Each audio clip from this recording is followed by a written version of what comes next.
الحمد لله والصلاة والسلام على رسول الله صلى الله عليه وسلم. أما بعد caaw waxaan ku faraxsannahay runtii oo sharaf weyn u ah majlis alqur'aan inuu soo booqdo sheekheena Sheekh Maxamed Cabdi Umal mufassirkii weynaa runtii reer Kenya ahaa oo runtii Ilaahay dartiis aan u jeclayn marka runtii aaw farxadeena lama soo koobi karo.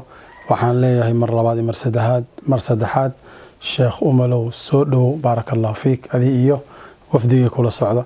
waxaan kaloo u mahadcelinaa Sheekh Maxamed Idriis runtii soo kaxeeyay sheekha oo Istanbul ka soo qaaday oo waxa weeyaan isku xirka sameeyay asna waa mahadcelina barakallahu fiihi xuduurka wixii meesha nala joogo oo noo imaaday oo nagu sharfayna kulligiin waxaan idin leeyahay waa mahadsantihiin oo barakallahu fiikum. assalaamu calaykum waraxmatullaahi wabarakaatuh. fadhigan gowashan munaasabadan caawa in aan ka soo qayb gallo sharaf bay noo tahay. Sheekh Xasan Alwaajidi qoyskiisii weeye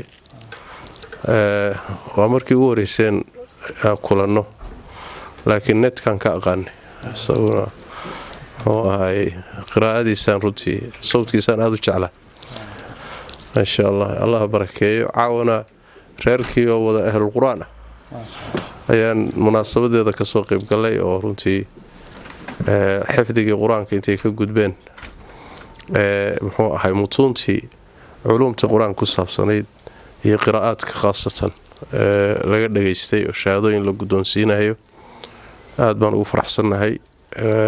waana ugu tahniyadaynaynaa runtii waxa la isugu tahniyadeeyay wixii ugu weynaa waay